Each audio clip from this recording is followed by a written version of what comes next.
যার কথা শুনলে আমাদের মন ভরে যায়, যার কথায় এত জাদু আছে, ৮ থেকে ৮০ একদম সবাই তার কথার কি বলবো জাদুতে মুগ্ধ।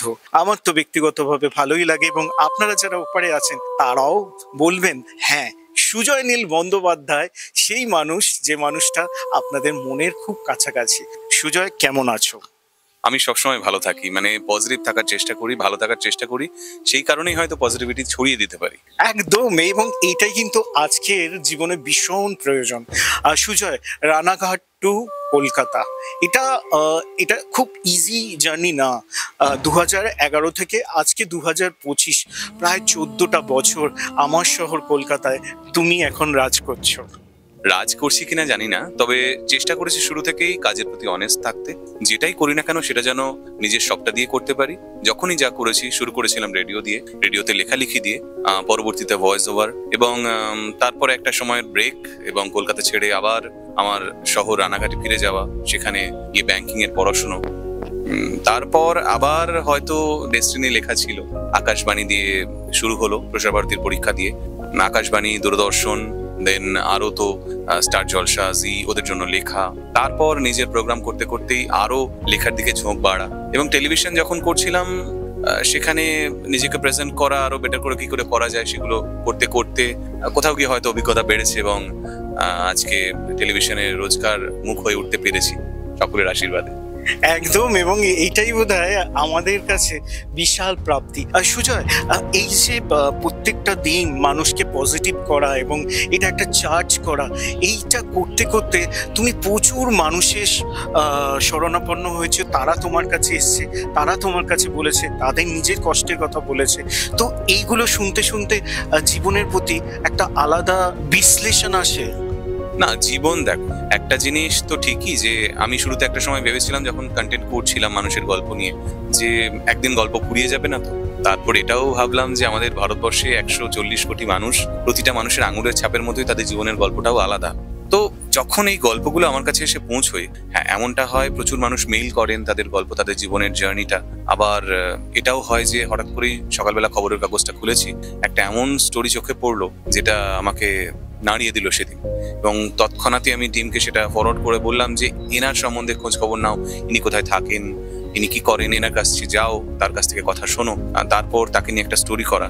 এবং এই মানুষগুলোকে নিয়ে যখন গল্প করি বা বলি, তারপর যখন তাদের সঙ্গে দেখা হয় না বিপ্লবদা, এইটা খুব ভালো লাগার জায়গা, যে তারা যে আশীর্বাদটা করেন, যে তাদের আনন্দটা ফিরিয়ে দেন, এটা এই বলতে গিয়ে আমার গায়ে কাঁটা দিচ্ছে যে এটাই বোধহয় আসল প্রাপ্তি। আমি কন্টেন্ট জার্নির কথা যদি বলি, টেলিভিশন তো একদিকে ছিল, রেডিও একদিকে ছিল, এখন রেডিওটা করা হয় না, কিন্তু টেলিভিশন রেগুলারলি করছি। কিন্তু এই কন্টেন্ট জার্নিটা আলাদা করে না, দিনের শেষে ঘুমটা ভালো করায় আমার।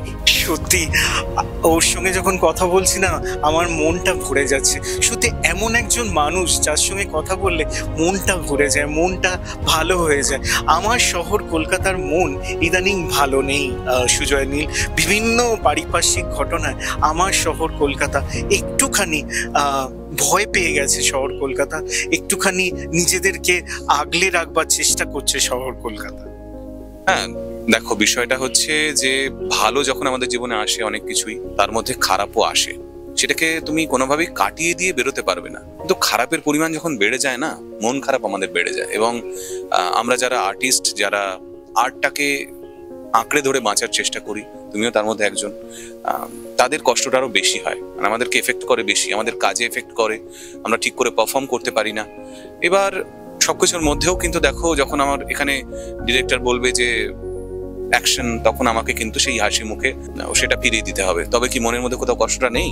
থাকছে, সেইটাকেই পার করে আমাদের কাজ করতে হচ্ছে। এবং এই যে শহরের মন ভালো নেই এর কথা বললে, এটাকে আমাদের কাটিয়ে উঠতে হবে, জানো তো। মানে চেষ্টা করতে হবে সকলে মিলে, আমাদের প্রশাসন হোক, আমরা সাধারণ মানুষ হিসেবে আরো দায়িত্বশীল হওয়া, এবং যা যা ঘটছে সেগুলোকে নিয়ে আরো কথা বলা, যাতে এইগুলো না ঘটে, এবং অপরাধীরা যাতে ভয় পায় আমাদের গর্জনে। সারা শহর যখন একসঙ্গে গর্জন করে, তখন অপরাধীরা ভয় পেতে বাধ্য। তো এইটুকুই চাইবো যে এই খারাপ সময়টা কেটে যাক, আমরা ভালো সময়ের দিকে এগোই, আলো দেখি। একদম, এবং সেই আলোর দিকেই চেয়ে আছি আপাতত। আমি আছি সুজয় নীলের সঙ্গে, আপনাদের সঙ্গে প্রথমবার টুডে স্টোরি পর্দায় সুজয়। আর সুজয়, এখনের যারা বাচ্চা, তারা বড্ড বেশি অন্তর্মুখী হয়ে যাচ্ছে, কারণ তাদের খেলার সময় বা খেলার জায়গা সমস্ত কিছু একটাই হয়ে গেছে, সেটা হচ্ছে মুঠোফোন। দেখো, এই নিয়ে এর মধ্যেই একটা জায়গায় কথা হচ্ছিল, আমাকে একজন প্রশ্ন করলেন যে বাচ্চাদের থেকে মুঠোফোনটাকে আমরা সরাবো কি করে, ওরা তো এটাতে খুব অ্যাডিক্টেড হয়ে যাচ্ছে, নেট আকৃষ্ট হয়ে যাচ্ছে, বিভিন্ন রকম গেমস থেকে শুরু করে যা কিছু। আমার একটাই উত্তর ছিল সেদিনও স্টেজে দাঁড়িয়ে, বাচ্চারা কিন্তু কপি ক্যাট, ওরা কিন্তু সেটাই কপি করে যেটা আমরা ওদের সামনে করি। আমরা যদি ওদের সামনে ঝগড়া করি, ওরা ঝগড়াটাই শিখবে। আমরা যদি কাউকে মারধর করি, সেটাই ওরা শিখবে। আমরা যদি বই পড়ি, সেটাই ওরা শিখবে। যেহেতু আমরা মোবাইলটা ওদের সামনে বসে ঘাঁটি, বেশ খানিকটা সময় ওদের সামনে হয়তো বসে আছি, আমরা মোবাইলটা নিয়ে ঘেঁটে চলেছি এক মনে, তো ওরাও কিন্তু সেটাই কপি করছে। তো আলটিমেটলি ওদের সামনে আপনি ভালো কিছু অভ্যেস করার চেষ্টা করুন। ওকে নিয়ে আপনি পার্কে যান, বা আপনি নিজেই পার্কে যান না, ওকে নিয়ে যেতে হবে না, পরের দিন দেখবেন ও আপনার সঙ্গ দিয়ে পার্কে যাচ্ছে, খেলছে। এবং যেগুলো আউটডোর গেমস, সেগুলোতে আরো অ্যাক্টিভিটি বাড়ানো, সঙ্গে নিয়ে ঘুরতে যাওয়া, উইকেন্ডটায় বিশেষ করে ভালো সিনেমা দেখানো, তাকে একসঙ্গে বসে দেখুন না, কত ভালো ভালো ছবি রয়েছে। আপনি যত ওর সঙ্গে সময় কাটাবেন মোবাইলটাকে ছেড়ে, তত কিন্তু ও মোবাইল থেকে দূরে সরতে শুরু করবে। একদম। এবং আজকে জেনারেশনে যারা মা বাবা, একটু খেয়াল করে দেখবেন, যেটা সুজয় নীলের বক্তব্য সেটাকে একটু ফলো করুন, দেখবেন আপনার বাচ্চা কিন্তু আপনার মতনই এগোবে আগের দিকে। সুজয়, এখন আমরা দেখতে পাই যে সম্পর্কের মধ্যে ভীষণ সেই জিনিসটা, যে জিনিসটা আমাদের 90 দশক বা তার আগের সময় এতটা চ্যানেল বা এতটা মিডিয়া ছিল না, কিন্তু তখনও সম্পর্কের মধ্যে একটা বুনট ছিল, মা বাবা, সাংসারিক ব্যাপার। এখন ক্ষণে ক্ষণেই একটা কথা শুনতে পাই আমরা, ডাইভোর্স, বিচ্ছেদ। এবং সেই বিচ্ছেদটা এখন খুব একটা ইজি টাস্ক হয়ে গেছে। বিচ্ছেদ কথাটা খুবই যন্ত্রণার, এবং আমি মনে করি যে বিচ্ছেদ যাদের জীবনে ঘটে, তাদের জীবনে খুব চরম একটা খারাপ পরিস্থিতির মধ্যে তারা যায় বলেই বোধহয় তারা আলাদা হতে বাধ্য হয়। এখন প্রত্যেকের সিচুয়েশন আলাদা, যেমনটা বলছিলাম, এত মানুষ, তাদের আঙুলের ছাপ যেমন আলাদা, তাদের জীবনযাত্রা আলাদা। তো বিচ্ছেদ যাদের জীবনে ঘটছে, তারা যে খুব একটা সুখে আছে তা কিন্তু নয়, যে বিচ্ছেদটা করে সে ভালো আছে তা কিন্তু নয়। কিন্তু এটাও ঠিক যে, যেমন ধরো এই মুহূর্তে দাঁড়িয়ে যদি কথা বলি, আমাদের কাছে মানে এন্টারটেনমেন্টের অপশনগুলো ভাবো, রেডিও ছিল, টেলিভিশন ছিল, মোবাইল, এবং আলাদা অনেক কিছু অপশনস এসছে। সিনেমার মধ্যেও কত ভাগ হয়ে গেছে, দেখো না, সিনেমা হলে গিয়ে দেখা, তুমি বাড়িতে দেখতে পারো। এখন ওটিটি বলে একটা অপশন শুরু হয়েছে, ওটিটিতেও এতগুলো অপশন। অপশনের যুগ যখন আসে না, তখন আমাদের হয়তো কোনো একটা জিনিসে সামান্য খারাপ লাগলে, তুমি একটা সিম্পল জিনিস ভেবে দেখো না, সামনে ধরো কোনো একটা ওটিটি তুমি খুলেছো, তুমি একটা সিনেমা দেখতে শুরু করলে বা একটা সিরিজ দেখতে শুরু করলে, 5 মিনিট বাদে তোমার ভালো লাগছে, তুমি সেকেন্ড কোনো একটা সিরিজ খোলার চেষ্টা করবে, বা অন্য কোনো একটা ওটিটিতে তুমি যাওয়ার চেষ্টা করবে, সেখানে একটা অন্য কাজ দেখি বলে ভাববে।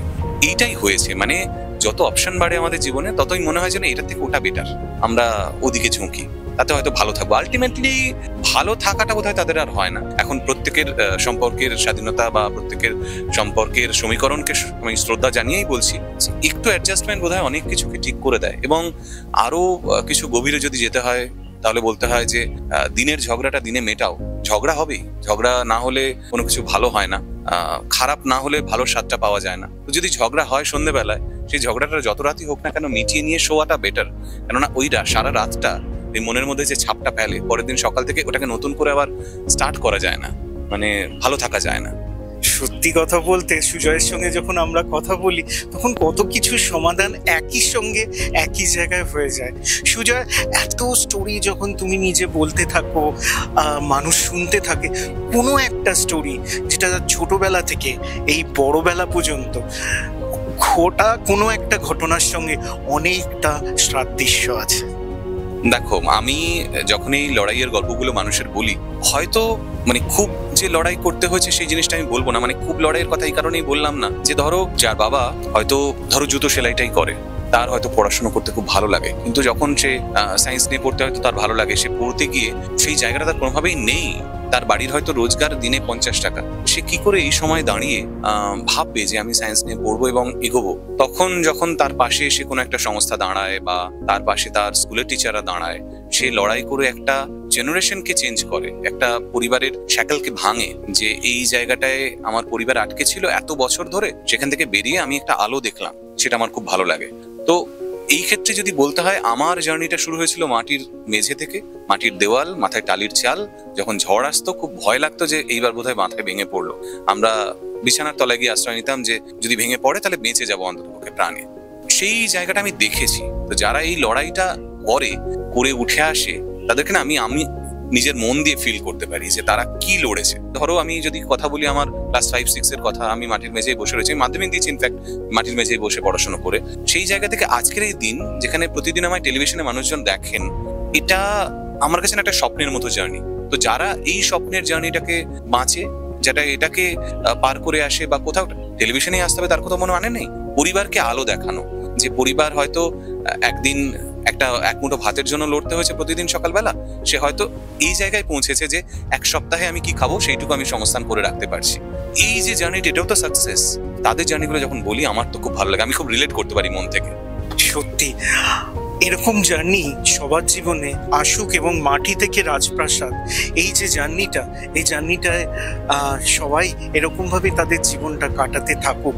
এবং সুজয় নীলের ভাষায় এই জীবনটার মধ্যেই একটা আলাদাভাবে বেঁচে থাকা আছে। সুজয়, আমার শেষ দুটো প্রশ্ন তোমার কাছে।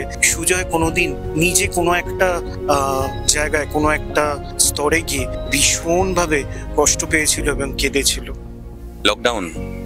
যখন লকডাউন শুরু হয় তখন আমি টেলিভিশনের জন্য লিখছি এবং প্রপারলি কাজকর্ম করছি। হঠাৎ করেই একদিন তো জানা গেল, আমরা প্রত্যেকেই জেনেছি যে লকডাউন এবং তোমাকে বাড়িতে থাকতে হবে। আর এন্টারটেনমেন্ট দুনিয়াটা এমনই একটা জায়গা যেটাই তুমি কোথাও একটা পৌঁছতে হবে তোমাকে, তবে গিয়ে তুমি করতে পারবে কাজটা। তো রেডিও টিভি থেকে দূরে সরে গেলাম। তখন যেটা মনে হয়েছিল যে আলটিমেটলি বোধহয় ব্যাংকের চাকরিটাই গেলেই ভালো হতো, যেটা 2015 সালে আমি না নিয়ে আকাশবাণীটাই জয়েন করেছিলাম অ্যাজ অ্যান অ্যানাউন্সার। তো সেই দিনটা খুব ফিল করেছিলাম, খুব চোখ দিয়ে জল বেরিয়েছিল যে আলটিমেটলি বোধহয় ভুল করেছি। আজকে ওই কাজটা নিলে হয়তো আমার ব্যাংকটা তো বন্ধ হয়নি, ব্যাংক তো চলছে, আমার তো স্যালারিটা আসতো, আমি পরিবারকে ভালোভাবে দেখে রাখতে পারতাম। ওই একটা দিন আমার মনে হয়েছিল, কিন্তু তার পরক্ষণেই ওই পজিটিভিটি, এতটাই পজিটিভিটি আমার ভিতরে যে আমি সর্বক্ষণ, এটা জানি না কোথা থেকে আসে, হয়তো মায়ের কাছ থেকে, মাকে ভীষণভাবে পজিটিভলি ডিল করতে দেখেছি সবকিছুকে। আলটিমেটলি তারপর কিভাবে ওয়ে আউট বের করা যায় সেইভাবেই ভেবে আজকের এই জায়গায় পৌঁছানো।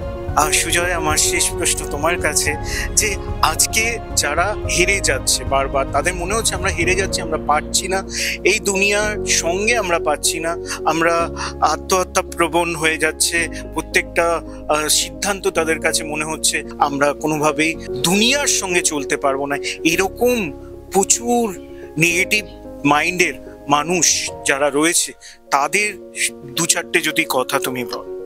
দেখো, পালিয়ে যাওয়াটা কোনো সমাধান নয়। যে কোনো সময় আমরা কোনো কিছু থেকে কুইট করে দিলাম আর সেটা থেকে আমি শান্তি পেয়ে গেলাম, তা কিন্তু নয়। তুমি লড়ে কোনো একটা ওয়ে আউট বের করে নাও। কেননা আমরা এসছি পৃথিবীতে, এবং ধরো এই যে প্রতিটি মানুষের কিন্তু আমরা ওই সমান জায়গাটুকুই দখল করে আছি। ভেবে দেখো, আমাদের দাঁড়ানোর জন্য যেটুকু জায়গা এবং যেটুকু আমরা বাতাসের মধ্যে দখল করে রেখেছি, সেইটুকুই আমাদের প্রত্যেকের। মানে আমরা তো সবাই সমান। তো কেউ হয়তো বিশাল কিছু একটা জায়গায় পৌঁছয়, তার অনেক অর্থ যশ হয়, কিন্তু ওই জায়গাটুকুর বেশি সে কিন্তু আর নিতে পারবে না। হয়তো কেউ একটু হেলদি, সে একটু বেশি নিল, কেউ একটু রোগা, সে একটু কম নিল, কিন্তু আলটিমেটলি ওইটুকুই জায়গা তার জন্য বরাদ্দ, তার বেশি কিছু নয়। তাহলে যখন সমান পাওয়ার আছে আমাদের সবার কাছে, এইটুকু দিয়ে যদি ভাবি, তাহলে আমি কেন লড়বো না? আলটিমেটলি আমি লড়লে আমি কোথাও একটা পৌঁছবোই নিশ্চয়ই। কেউ একজন চাঁদে পৌঁছেছে, আমি তো দিল্লি পৌঁছবো রে বাবা, তাই না? সত্যি কথা বলতে আমি নিজে ব্যক্তিগতভাবে ভীষণভাবে সমৃদ্ধ হলাম আজকের এই ছোট্ট ইন্টারভিউ, যেটা আপনাদের মন কতটা ছবে আপনারাই জানাবেন আমাদের নিচে দেওয়া নাম্বারে। আর আপনারা আজকের এপিসোডটা নিয়ে আপনাদের মতামত অবশ্যই জানাবেন। আমরা আগামীতে আবার সুজয় নীলকে পাবো আমাদের কোনো একটা অনুষ্ঠানে, এবং তার কাছ থেকে অবশ্যই মোটিভেশনাল কথাগুলো শুনবো আবার নতুন করে। আর এখানেই আজকে টুডে স্টোরি সেলেবারটা সুজয় নীলকে বিদায় জানাচ্ছি। আগামীতে আবার দেখা হবে। ভালো থাকবেন, সুস্থ থাকবেন, এবং অবশ্যই সুজয় নীলের ভাষায় পজিটিভ থাকবেন।